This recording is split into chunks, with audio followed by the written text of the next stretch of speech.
Fee was saying that at that timeout, you kind of had to remind her not to be passing shots up like that, and it appears she listened. Yeah.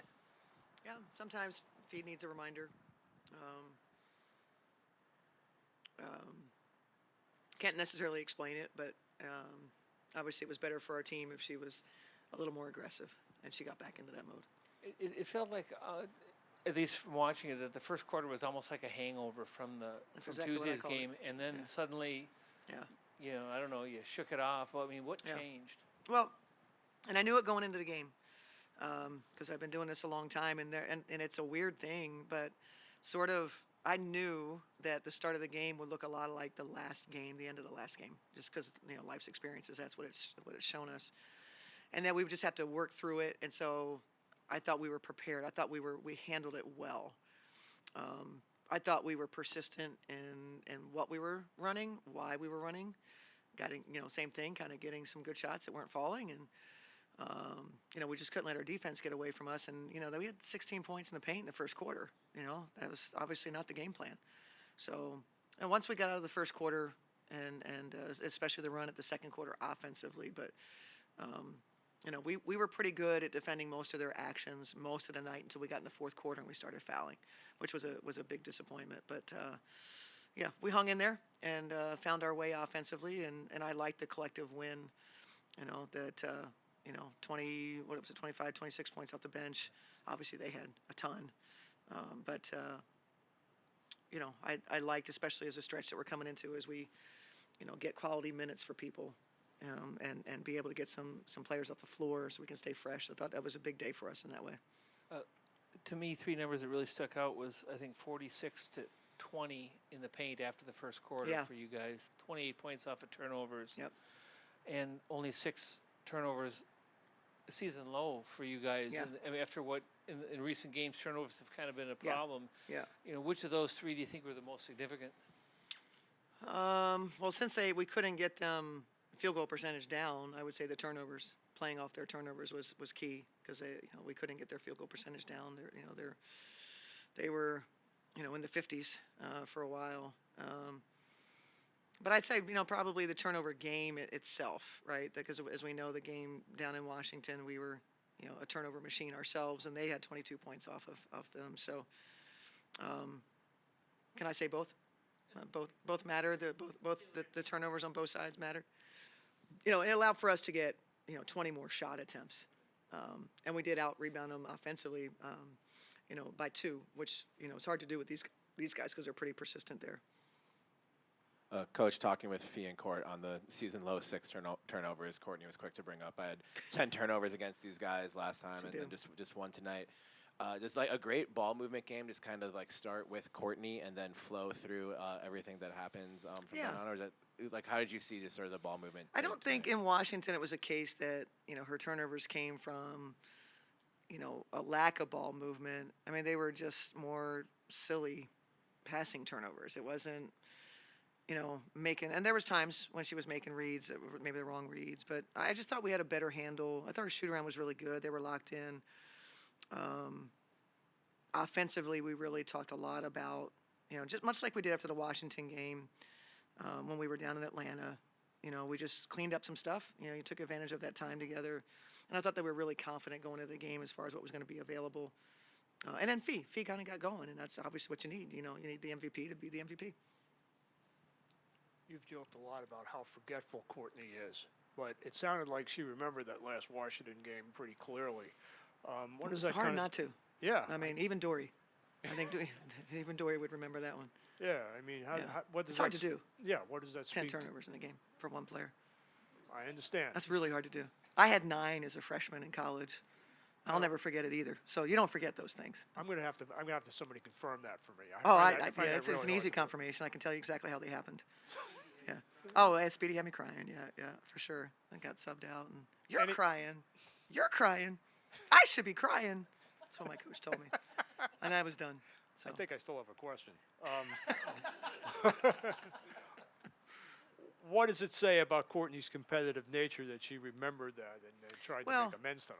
She really, she took that L on. That was a hard one for her. I was hard on her as well. And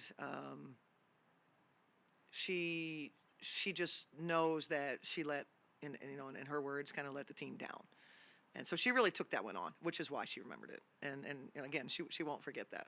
She'll be telling her grandkids, there was one game, or maybe not. Maybe she'll just say all the good things. But so she's averaging only 5.5 turnovers against Washington, so that's good. Brought it way down.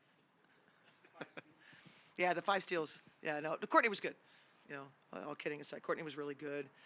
Command of the game, and that's what we were on Courtney and T about as we talked this morning. Some of our, offensive woes were just lack of connectivity, lack of purpose in our cutting or pace to what we were doing, and we weren't on the same page. So we just asked, Courtney and T to kind of spearhead, play calling and basic things, and nothing extravagant, and the pace with which we were doing things, and their execution of what we were running was pretty good. I'm not sure you've ever been asked about this, but this is a really good foul shooting team. There are coaches, both in the men's side and the women's side, that can never get a team to shoot fouls well. Yeah. Why does this team shoot fouls well? It depends on who's shooting them. They're career-long, good free throw shooters. And Fee made a big jump. And obviously knowing that she's going to get, if we're only going to get to the line, we only shot 9 free throws. That's pretty low. But the ones that are shooting them, Diamond Miller, career-wise, is a good free throw. So the ones that got them, there's other games when, maybe those aren't the shooters and maybe we look a little different. But as a team, I just think we've got good free throw shooters.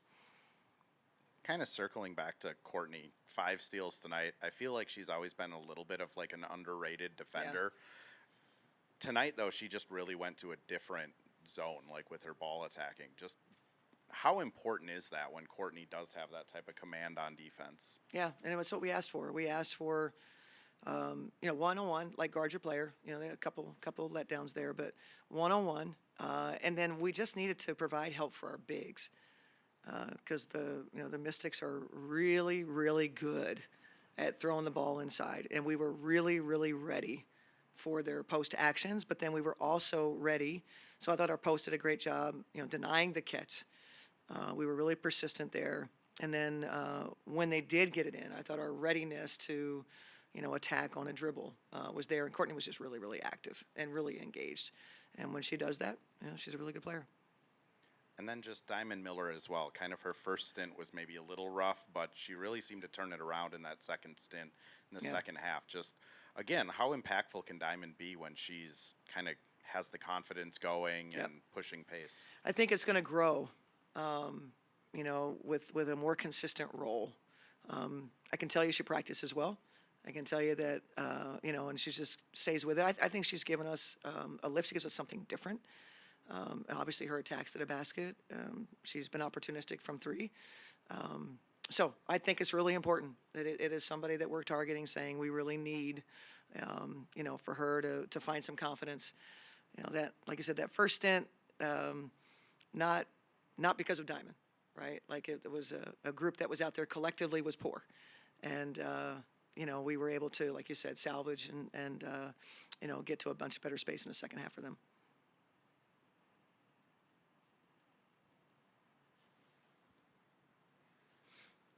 Are you excited about being a head coach in the All-Star game, or would you rather have the time off?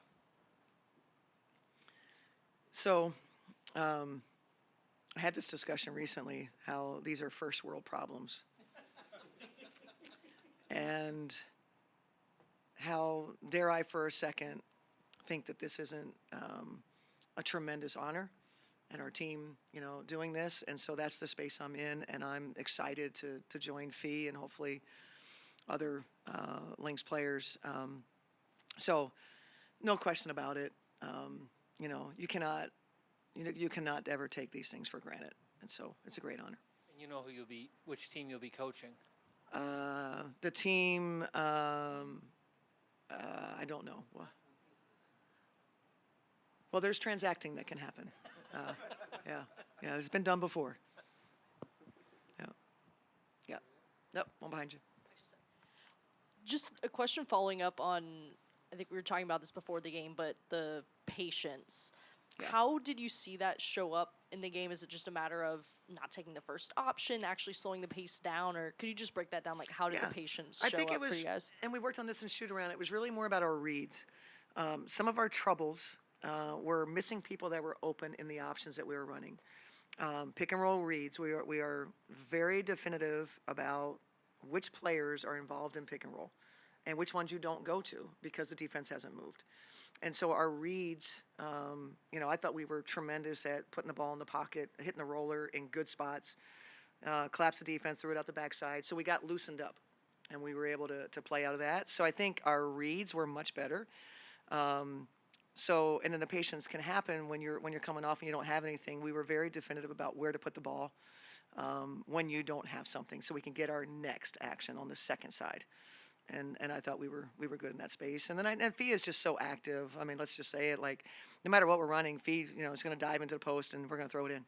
All right, that's not scripted. But when she does that, and we missed her a couple times, but when she does that and we throw it in, then you got to come help, right? And then people are wide open. So it's sort of like a matter of reacting when first option maybe breaks down, play breaks down, then knowing what's second, knowing what's third. Yep. Knowing the things not to do, I think, is probably a bigger thing. Because there's some things that you do where the defense didn't move, and then they stay 5-on-5. You're trying to create the advantage. I thought we were creating advantages tonight, and that's when we play our best basketball. It's when any team plays their best basketball.